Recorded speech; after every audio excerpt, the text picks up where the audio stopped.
எனக்கு ஐயா பேசும்போதெல்லாம் உடம்பெல்லாம் செலுத்து போச்சு.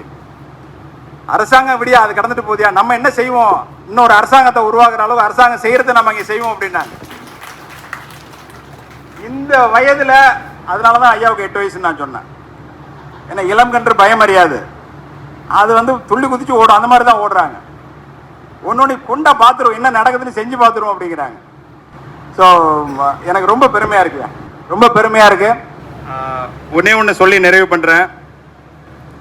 இன்னைக்கு இங்க வந்து ஒரு விதை வந்து விதைக்கப்பட்டிருக்கு. இந்த விதை நாளைக்கு வந்து விருட்சமாயி அது பல ஆயிரக்கணக்கான விதைகளை கொடுக்கும் அப்படின்னு ஒரு நம்பிக்கையோட ஐயா பயணிச்சுக்கிட்டு இருக்கிறாங்க. ஒரு மாதமும் 2வது ஞாயிற்றுக்கிழமை பயிற்சி கொடுத்துக்கிட்டு இருக்கிறாங்க. அந்த பயிற்சி முற்றிலும் இலவசமாக கொடுக்குறாங்க. இலவசம் அப்படின்னா நம்ம என்ன நினைக்கிறோம், அதில் குவாலிட்டி இருக்காதுன்னு நினைக்கிறோம். ஆனால் இதெல்லாம் வந்து நாம தெரிஞ்சுக்கிட்டதோட நிப்பாட்டக்கூடாது. நம்ம பகுதியில் இருக்கக்கூடிய மற்ற விவசாயிகளுக்கும் இதை நாம் சொல்லணும், சொல்லி அவங்களையும் லாபகரமாக மாற்றணும். அது செய்வீங்களா? நன்றி நன்றி நன்றி, வணக்கம் ஐயா.